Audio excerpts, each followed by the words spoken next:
नमस्कार दोस्तों। गीता के 16वें अध्याय में भगवान श्री कृष्ण जी अर्जुन से कहते हैं, हे अर्जुन, अब मैं तुमसे देवी तथा आसुरी स्वभाव वाले मनुष्य का वर्णन करूंगा।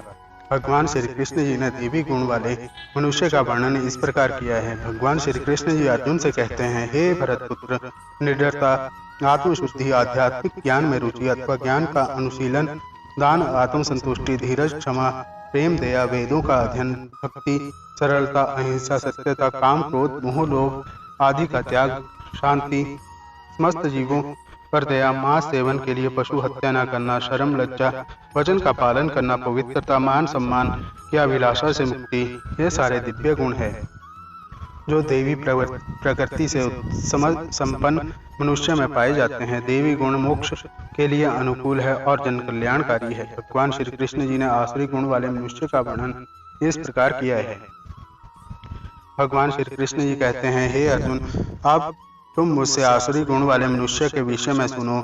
अपने आप को औरों से बहुत अधिक योग्य, समर्थ या बढ़कर समझना, घमंड, अभिमान, काम, क्रोध, लोभ, मोह, कठोरता तथा ज्ञान, ये आसुरी स्वभाव वाले मनुष्यों के गुण हैं। आसुरी गुण जन्म मृत्यु के बंधन में बांधने वाले हैं। जो आसुरी है वे यह नहीं जानते कि क्या करना चाहिए और क्या नहीं करना चाहिए।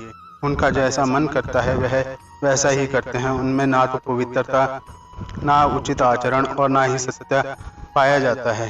वह सोचते हैं कि यह जगत में प्राणी काम द्वारा उत्पन्न हुए हैं और इसे बनाने वाला कोई ईश्वर नहीं है। ऐसे आसुरी लोग जिन्होंने आत्मज्ञान खो दिया है, जो बुद्धिहीन है, वह अनुपयोगी कार्य और बुरी आदतों में प्रवृत्त होते हैं जो संसार का विनाश करने के लिए होते हैं। उन्हें कभी संतुष्टि नहीं मिलती। वह काम, नशीले पदार्थ, मांसाहार, अपवित्र आदतें का आश्रय लेते हैं और उनका विश्वास है कि इंद्रियों की तृप्ति करना मानव सभ्यता की बहुत जरूरी आवश्यकता है। वह लाखों इच्छाओं के जाल में बंधकर तथा काम और क्रोध में लीन होकर इंद्र तृप्ति के लिए अवैध ढंग से धन संग्रह करते हैं। इस प्रकार स्वास्थ्य बिगड़ने पर अथवा मृत्यु निकट आने पर उन्हें चिंता होती रहती है।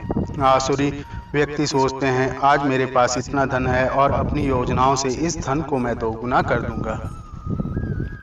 वह इस भ्रम में रहते हैं कि उन्होंने अपने शत्रु को मार दिया है, इसलिए वह सर्वशक्तिमान है और आगे भी वह अपने सभी शत्रुओं को मार देंगे और सिद्ध तथा सुखी रहेंगे। परंतु वह यह नहीं जानते कि वह केवल एक माध्यम है जो विधाता द्वारा निश्चित किए गए हैं। उन्हें लगता है वह सभी के स्वामी है, वह जो चाहते हैं वो कर सकते हैं। वह सोचते हैं, हमारे पास बहुत धन है और हमारे समान शक्तिमान तथा सुखी को भी कोई नहीं है।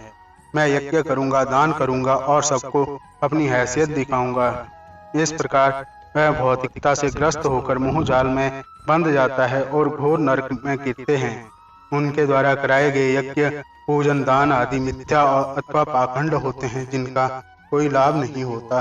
वे अहंकार, बल, घमंड, कामना और क्रोध आदि से ग्रस्त होकर दूसरों की निंदा और द्वेष करते हैं। वह हर प्राणी में मुझ परमात्मा को नजरअंदाज करके प्राणियों में भेदभाव, ऊंच नीच करते हैं। उन द्वेष करने वाले पापाचारी और कुकर्मियों, अधर्मियों को मैं संसार में बार बार आसुरी योनियों में ही डालता रहता हूँ। हे कुंती पुत्र, वे मूर्ख जन्मों जन्मों तक बारंबार आसुरी योनि को प्राप्त होते हैं, फिर उससे भी अति नीच गति को ही प्राप्त होते हैं, अर्थात घोर नरकों में पड़ते हैं। जय श्री राधे कृष्ण।